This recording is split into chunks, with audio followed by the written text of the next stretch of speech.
Hey guys, so welcome sa ating adventure for today. At gusto kong i-share lalo na dun sa mga friends ko na at sa mga nanonood na gusto makapagtrabaho abroad. So ako before, nag-work ako dyan sa atin sa Pilipinas. So di naman problemang magkaroon ng trabaho sa Pilipinas. So especially nandyan yung family natin. At gustong-gusto natin makita araw-araw yung mga loved ones natin.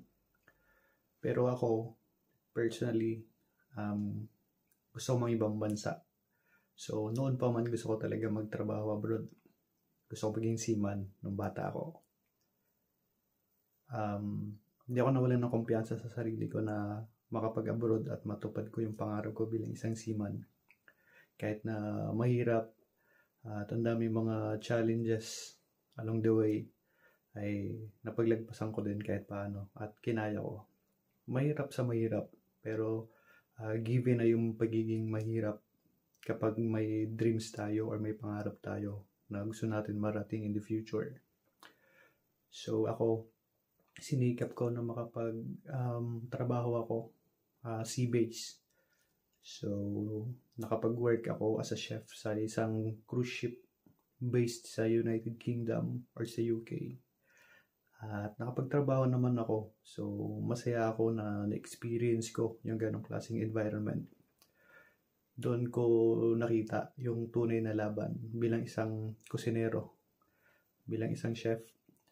So, doon mo makikita yung talagang bardugalan or kung ano man yung word na yan. Talagang doon ko nakita yung kailangan mong makipagsabayan sa iba't ibang klaseng tao, iba't ibang klaseng lahi. So, kahit kapwa mo Pilipino, makikipagtrabaho ka. So, yun. So, ang kasama ko doon before is mga, of course, Filipino, Indians, British, Indonesian, at kung ano-ano pa, at iba-ibang mga nationality doon. Pero, na-fulfill ko naman yun, yung dream ko na makapag-work ako bilang isang seaman, especially sa cruise ship kasi talagang dream ko yun when I was young. So talagang sinikap ko. Hindi ko sinayang yung opportunity na yun na baka dumating yung panahon na puro na lang what if yung mangyari sa akin. So bakit hindi ko sinubukan nung panahon kaya ko? Trinay ko.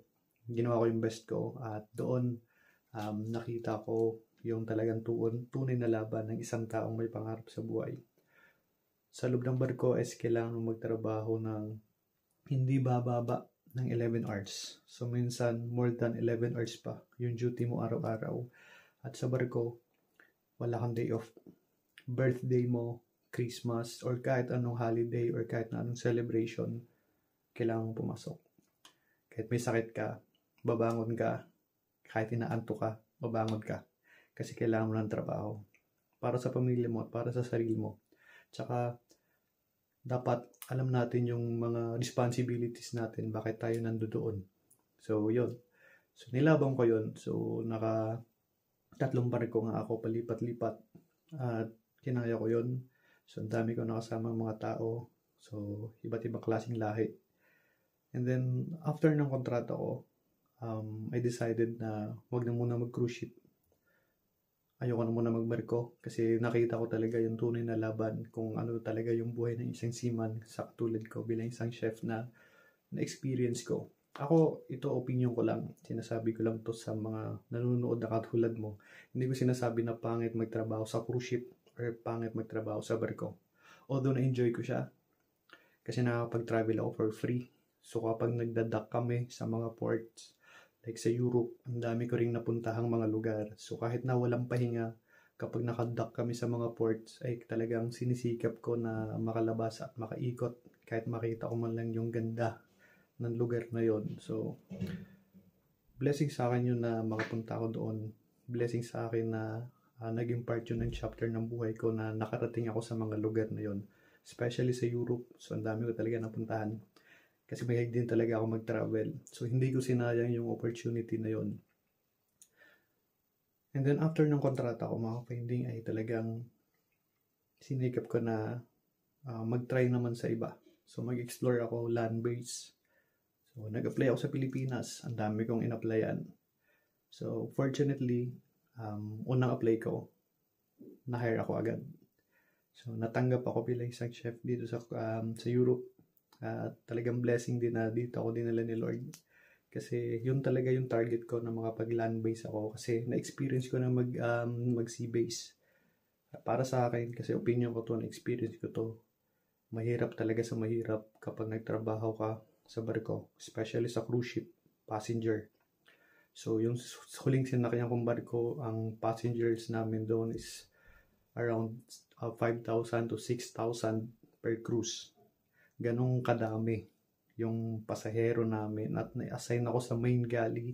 So sa main galley sa barko talagang grabe yung bakbakan talaga. So doon ko nakita yung tunay na laban sa loob ng barko ng mga chef. So before pinangarap ko lang yun. Doon sa unang barko ko, sa veg room ako napunta. Sa mga production ako napunta. Sa pangalawang barko ko, sa cold section ako napunta. Hindi rin ako nalagay sa main galley. And then sa pangatlong barko ko, doon ko na na-experience yun talagang tunay na laban ng isang kusinero na talaga namang grabe yung bakbakan talaga, bradugalan talaga doon. So doon ko nakita. Doon ko nahasa mismo yung sarili ko na kailangan multitasking ka doon. Kailangan at the same time, kailangan yung attitude mo is makakabagay ka doon sa mga katrabaho mo. So nag-decide nga ako na hindi na bumalik at nang hinaya nga yung agency na hindi na ako bumalik. At yung mga friends ko na mga katrabaho ko doon, nakakaibigan ko rin sa Facebook or sa social media na meron ako. So, nakafollow din sila sa akin at sinasabi nila bakit hindi na ako bumalik. So, by choice. Choice ko na hindi ako bumalik. Kasi gusto ko i-secure yung health ko, yung mental health ko, na ayoko na later on magka-problema ako sa health. At ayoko na sisihin ko yung sarili ko na alam kong nahihirapan ako doon sa sitwasyon na yun at hindi ako lumayo at hindi ko pinili na umalis doon sa cycle na kung saan ako nahihirapan. So yun, kaya ako nag-decide mag-apply land-based dito sa Europe. So fortunately mga finding, natanggap ako kaagad doon sa una kong in-applyan. So sobrang tuwan-tuwa ako kasi first time ko mag-land-based abroad, especially sa Europe. So na-hire ako bilang isang chef. So ikwento ko lang sa inyo mga finding ko ano yung buhay na meron ako dito. Ibang-iba sa barko. Ibang-iba. So, hindi ka gigising ng maaga dito sa trabaho ko. Hindi ka gigising ng maaga. Ang pasok namin dito, or yung pasok ko, dalawa kaming shift. May shifting kasi kami dito. Yung una is 11 a.m. Tapos, yung isa is 2 p.m. So, pag 2 p.m. ka duty, street duty ka hanggang 10. Pero kapag 11 a.m. ka papasok, may break ka ng 3 hours. So, 8 hours. 8 hours yung duty namin dito. At and then, maraming pahinga. So, malayo sa barko. Malayo sa barko yung situation ko ngayon. So, nakapagpahinga ako ng mas maraming oras, maraming tulog, may time para sa family, makapag-communicate. At doon sa barko, kailangan mong bayaran yung internet. Okay? Dito sa amin, libre na lahat. Although sa barko, free yung pagkain, buffet, talagang daming pagkain. Pero dito sa amin, hindi man buffet. Pero hindi naman kami nagugutom kasi sagot lahat ng employer namin yung aming pagkain, yung pagkain ko. Yung bahay na tinutuluyan ko, yung kwarto na to, libre. Yung internet libre, yung mga pagkain namin dito libre. Saka yung work ko dito, hindi mo na kailangan gumastos para sa pamasahe. Kasi ito yung apartment namin dito, sa likod nito, nandito na yung work namin, nandito na yung restaurant. So 1 minute walk or 30 seconds lang nandun ka na sa kusina. So, ang lapit. Like, for example, yung pasok ko 11. So, alis ako dito sa kwarto ko mga 10:55. So, 5 minutes nandun na ako.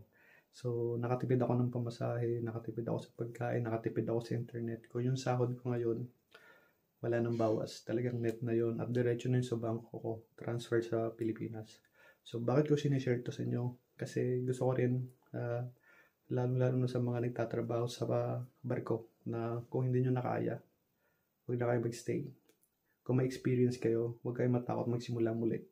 Huwag kayong matakot mag-start doon sa mababa. Kasi darating yung panahon na maaabot nyo rin kung ano yung meron kayo ngayon. Basta i-secure nyo lang yung mga sarili ninyo na hindi kayo magkasakit. Kasi hindi ko naman sinasabi na pangit magtrabaho sa barko. Although talagang thankful ako na na-experience ko yon. Pero based nga sa experience ko, Kasi na-experience ko yung sea-base, ngayon land-base. So, mas better sa akin ngayon is yung mag-land-base. So, kaya ako sinishare dito, lalo-lalo sa mga kaibigan ko kasi makakatulong talaga pag naka-land-base kayo. So, yan. So, yung kontrata ko dito is 10 months, 10 months. And then after nyan, or 8 months, 10 months, depende. And then after nyan, uwi ako ng Pilipinas, bakasyon. And then after nyan, uwi na naman, trabaho na naman. So, mga 2 months na yung pahinga sa Pilipinas, bakasyon sa Pilipinas, 2 months. And then after 2 months or 3 months, balik na naman dito sa Europe para magtrabaho. So, ganun lang yung cycle ko ngayon. So, yung situation ko ngayon, ganun lang yung cycle.